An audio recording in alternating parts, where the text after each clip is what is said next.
Okay, hello folks.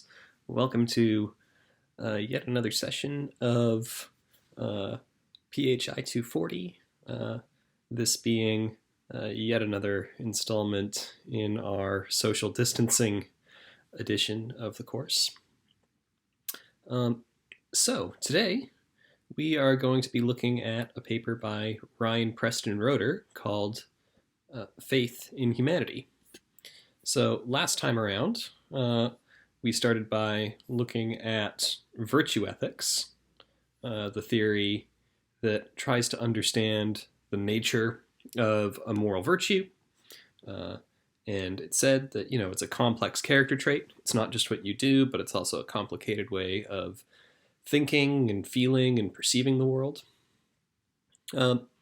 So today, we're actually going to look at one particular virtue. So an interesting thing that happens once you start doing virtue ethics is you'll find papers like this really wonderful paper by Preston Roedder that gives you an argument that a particular trait is one that we should recognize as a virtue.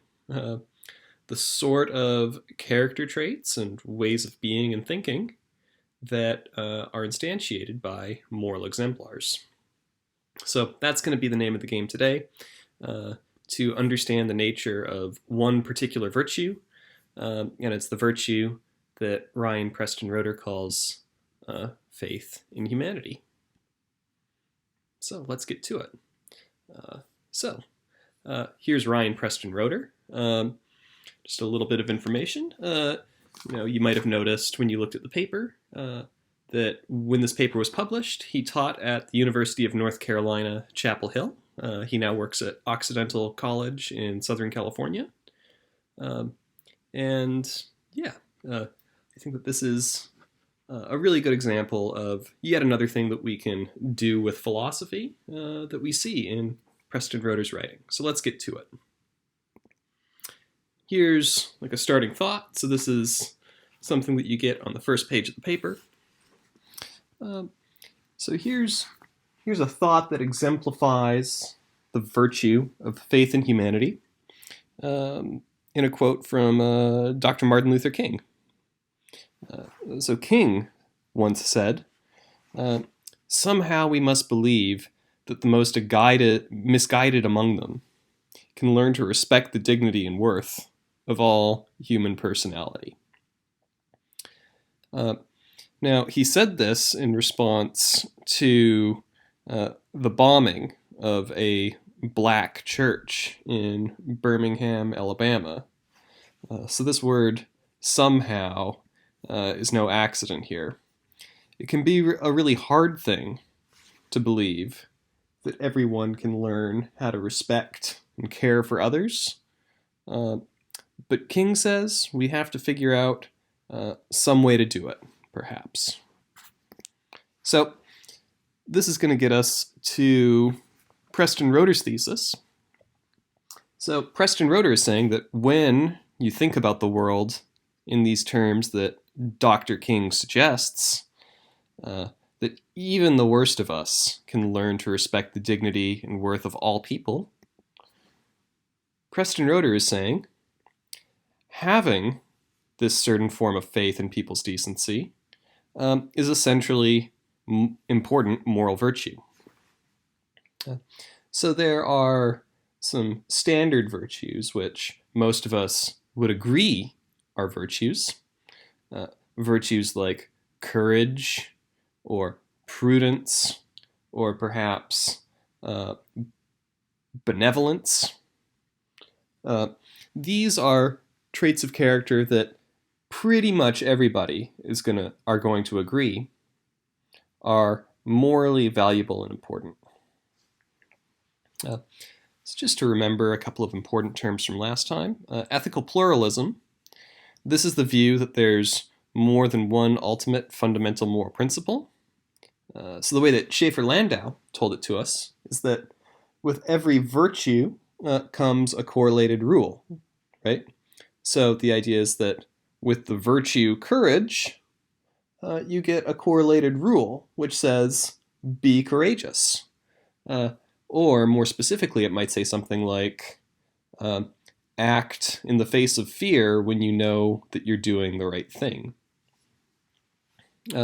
So ethical pluralism is just the view that there are many virtues, or at least there's many fundamental kinds of facts or rules that should guide our moral lives. Now we also notice that to avoid contradictions, if you're going to be an ethical pluralist, you're probably also going to want to be a non-absolutist, which is basically to say that if you agree that there are many different things that make right acts right or rules that you should follow, then you should not believe that all of the rules or all of the reasons for action are things that always make things right or always make things wrong. It's complicated. Sometimes one rule might have to take precedent over another, but then maybe in a slightly different circumstance, the other rule is going to take precedence. So that's ethical pluralism. We also, last time, learned about the concept of a moral exemplar. So a moral exemplar is just a moral role model. It's someone who exhibits the moral virtues to a great degree. Now on the discussion board, some of you pointed out that maybe like friends of yours or maybe like your mom might count as a moral exemplar. I gave the example of the character Margie from Fargo. So this is somebody who exhibits moral virtues to a great degree. And here is Schaefer-Landau's definition of a virtue. It's an admirable character trait that helps to define a person. When we say what defines a person, it's what makes who they are and also guides central features of their personality. So, the idea here is that one of the character traits that a moral role model, a moral exemplar, might have, Preston Roedder says, is faith in humanity. So what is faith in humanity? Well, Preston Roedder says that faith in humanity has both a cognitive and a volitional element to it. So a cognitive element of a character trait, that's basically a way of perceiving and believing, right?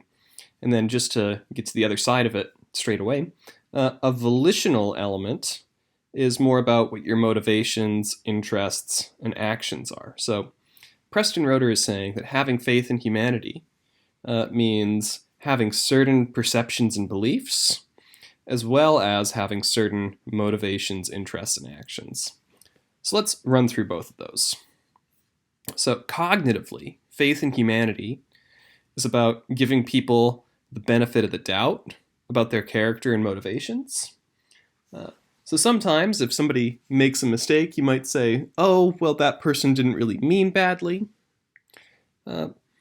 So there's always like an opportunity to interpret a person's actions. So this is going to give people the benefit of the doubt. Second, where evidence is uncertain, so sometimes you might have just a small amount of evidence about a person's character, you might believe the optimistic thing. So again, you might believe that, it's not clear whether or not somebody's going to do the right thing in a situation, whether they're going to keep their promise. But you can go ahead and believe the optimistic thing.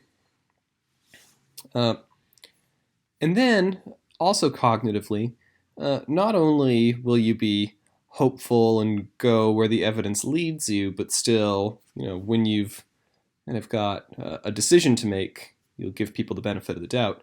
You're also going to be extra sensitive to evidence about people's decency. So when somebody is messing up right in the moment, maybe the person with faith in humanity will be more likely or willing to remember a moment a little further in the past where that person got things right. And just to flag something, Preston Roedder acknowledges that faith in humanity might lead the virtuous agent to make certain irrational judgments sometimes, that it might make them blind to certain evidence or maybe wishful in their thinking, but he says not necessarily, right? Having faith in humanity in and of itself, giving people the benefit of the doubt, believing the optimistic thing where the evidence is conflicting or non-decisive, being optimistic, or being sensitive to evidence about people's decency, in and of itself, there's nothing irrational about that from an epistemological point of view. When we talk about epistemic rationality, we're just talking about the reasonability of thinking that something is true or not based on your evidence and the quality of your reasoning, right? So that's the cognitive aspect to having faith in humanity. It's believing that people are good and also that they're capable of doing the right thing, like keeping a promise. But faith in humanity, having faith in something, isn't just about what you believe, Preston Roedder says. He also thinks that it involves having certain motivations, interests, and actions. So it involves having an interest in something being the case. So it matters to you that people get things right. You care about it in and of itself, that people will do things right. And you're also going to encourage others to act well. So you're going to, give somebody that extra push. Give them that pep talk to say, yeah, you can do the right thing. I believe in you, right? And moreover, volitionally, when it comes to action, you're actually going to trust and depend on others, those that you expect to have decency in their actions. So it's about both your beliefs and your motivations and actions. So, Preston Roedder, remember, his main idea is that faith in humanity is a virtue. So, why might someone deny that faith in humanity is a virtue? Here's objection one. Sometimes you'll hear people say, oh, well, having faith in things is always irrational, because faith is basically a matter of believing beyond what your evidence shows. If you don't have evidence that people are good or are going to do good, then having these cognitive attitudes is going to be irrational, right? Your beliefs will not fit your evidence. So here are Ryan Preston Roeder's replies here. First, he says that faith is not necessarily irrational. So believing something that others could rationally reject does not require that you be blind to the evidence.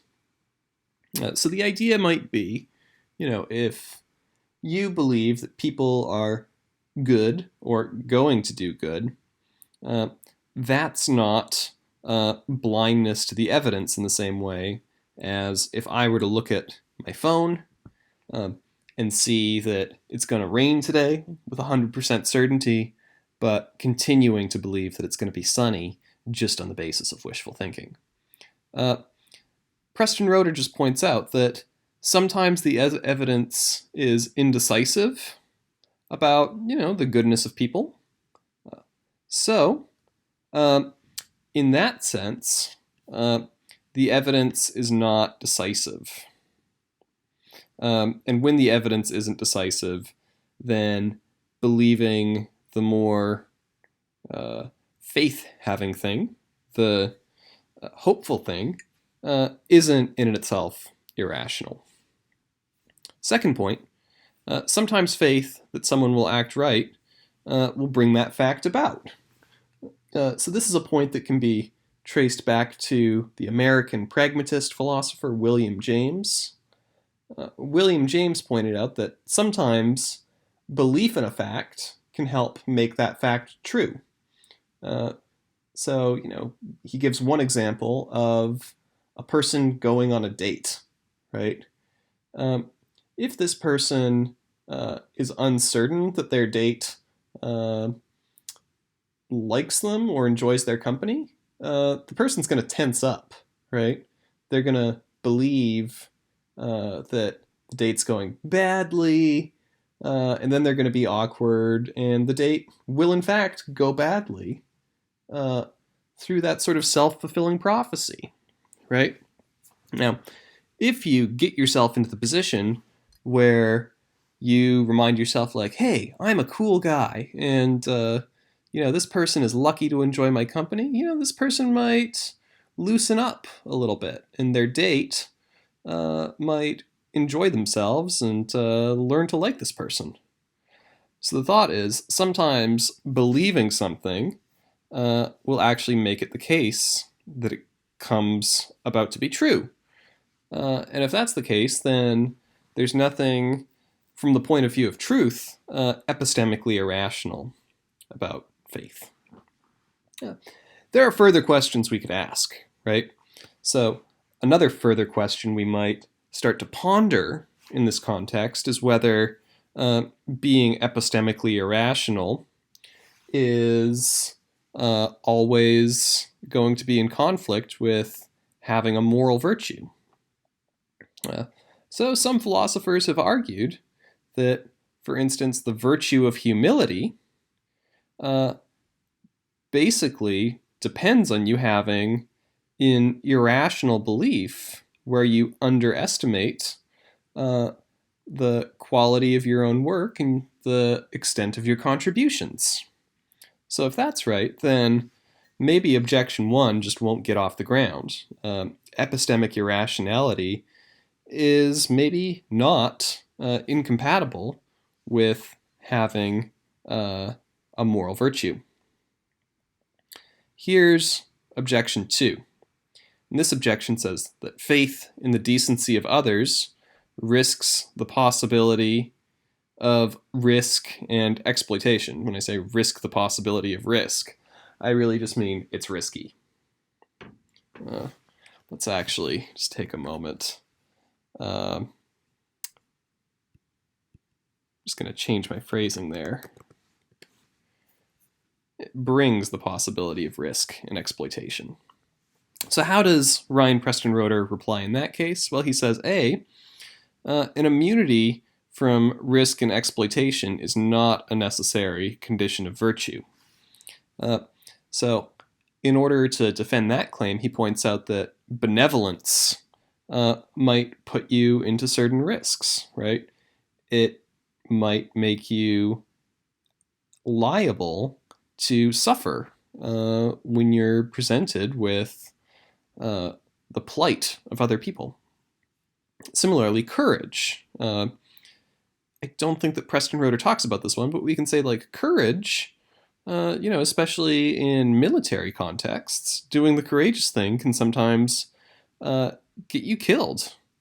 So it's risky, but that doesn't necessarily mean that it's impossible for this risky character trait to be a virtue. Now, there is the further point that taking risks sometimes shows that these are not actually character traits that we want to cultivate. So Preston Roedder looks at the example of Jane Bennet and Dorothy in Middlemarch, and there he just points out that, yeah, maybe Jane and Dorothy have faith in humanity in a way that makes them liable to exploitation and getting hurt in ways that others don't.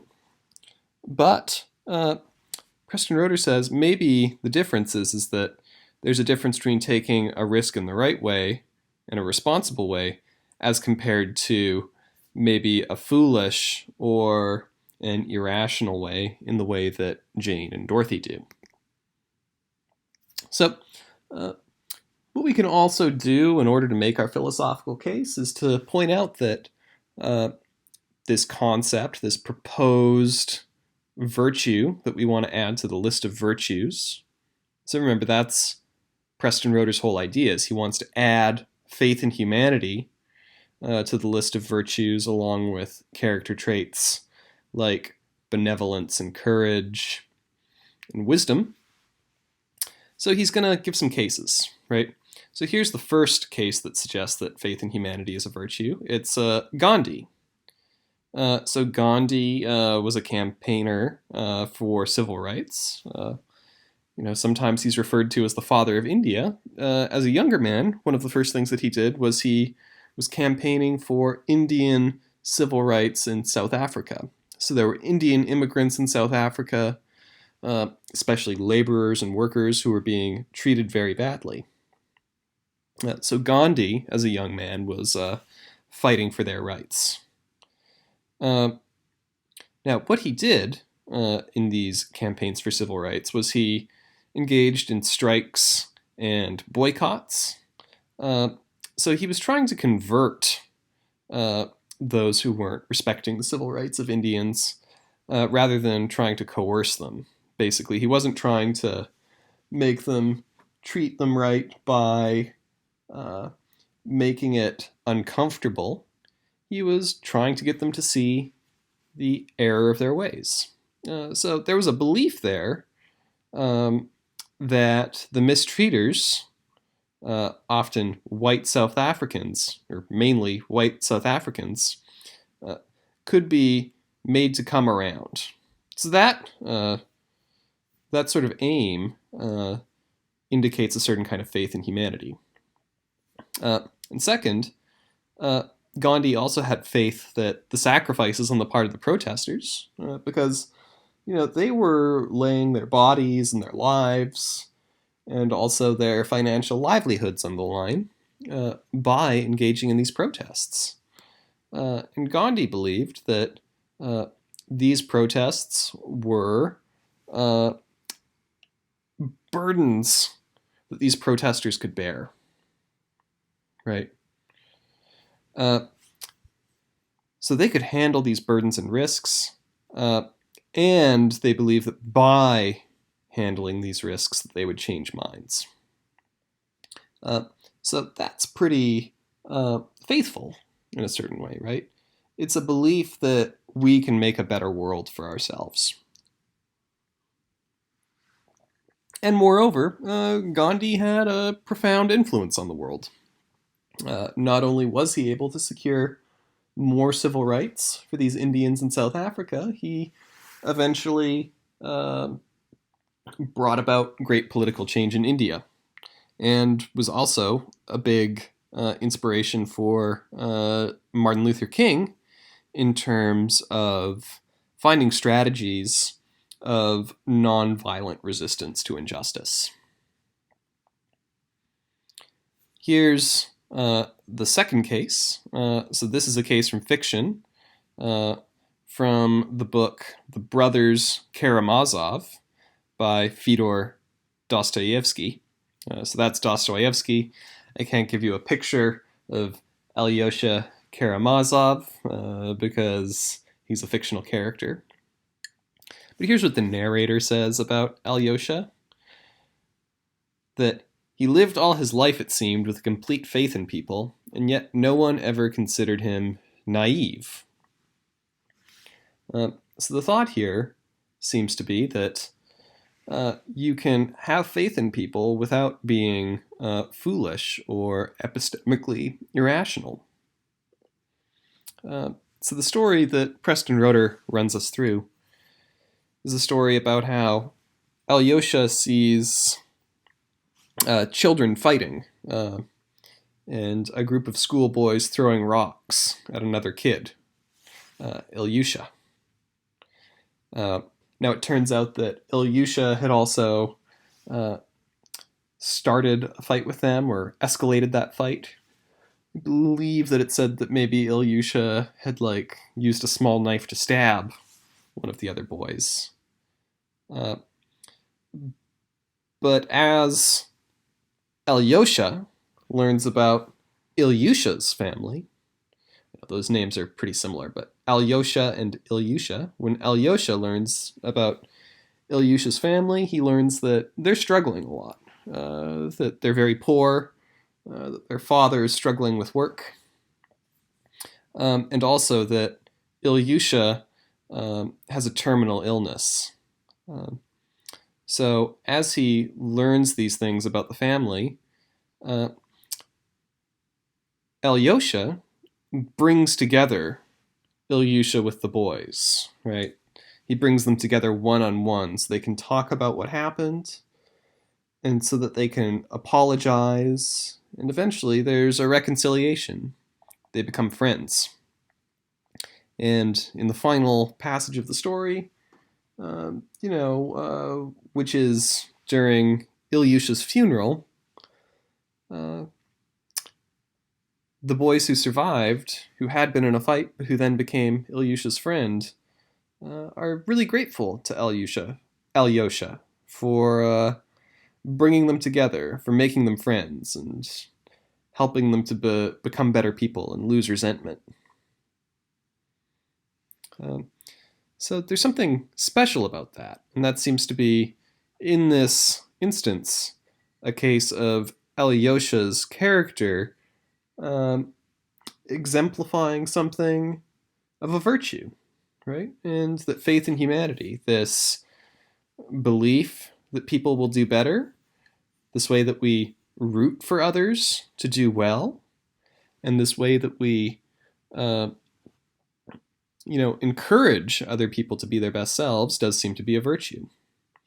So what Preston Roedder tells us is that these figures' faith in people's decency seems to be part of what makes them both inspiring and morally admirable. So not only for Alyosha and for Gandhi, you could also believe that of someone like Martin Luther King. That believing that even the worst of us can come around and see the dignity of all human life. So objection 3, I've already flagged this one. So there's Jane Bennet in Pride and Prejudice and Dorothy in Middlemarch. So these are cases where faith in humanity isn't a good thing, right?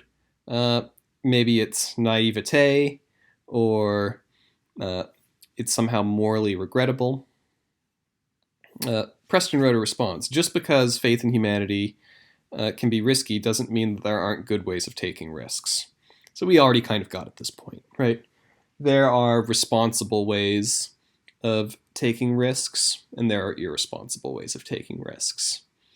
So just because not every single act of faithfulness is virtuous, possibly, in and of itself, risk doesn't take something off the board of being a virtue. Here's another point. It's that all sorts of virtues can be taken to excess. And this idea traces back to Aristotle, right?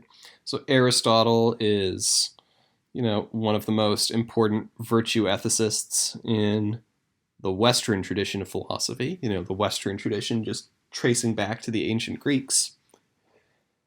Aristotle pointed out that every virtue also has a correlated excess and deficit. So having a virtue is about having a character trait in the amount that's just right?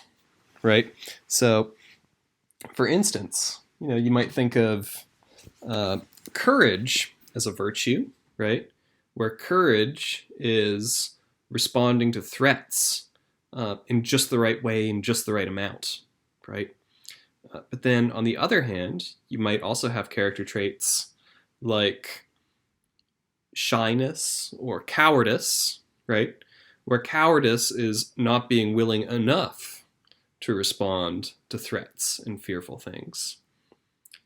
But then you can also take that too far. So you can go from cowardice to courage, but then if you go all the way over to the other end and you respond to every threat, maybe without any fear, or if you ignore all your fears, that might turn into what Aristotle thought was foolhardiness, right? So we thought that Aristotle thought that like every virtue has both an excess and a deficit. You might also think about benevolence, right? So benevolence is bringing about the well-being of people in the right amount, in the right times. There can also be selfishness or miserliness, something like Ebenezer Scrooge, before he has his conversion, where in that case, he's not concerned enough about the well-being of others. But then you could take that to an excess. So many of you, when we looked at Peter Singer's argument, thought that his version of wanting to bring about the well-being of others was excessive. Well, if being so concerned about the well-being of others is a vice as well, then we might think that Aristotle's view that every virtue has both an excess and a deficit, we might think that maybe faith in humanity is like that as well. That you can be excessively faithful in humanity. Maybe that's the case of Jane Bennet or Dorothy. But there's also an extent to which you might be deficient in your faith in humanity, right? It might be the case that you might make people worse. You might do something unfair by not being willing to believe that people are good and are capable of doing good.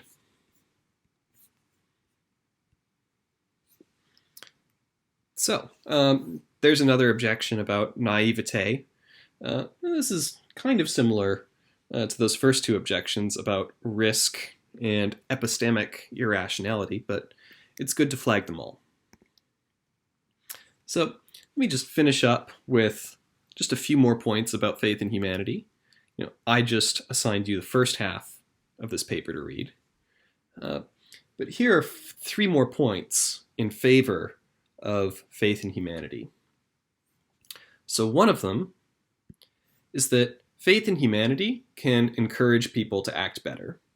So the more you believe in a person, the better they're going to do. We already saw this with our discussion of William James.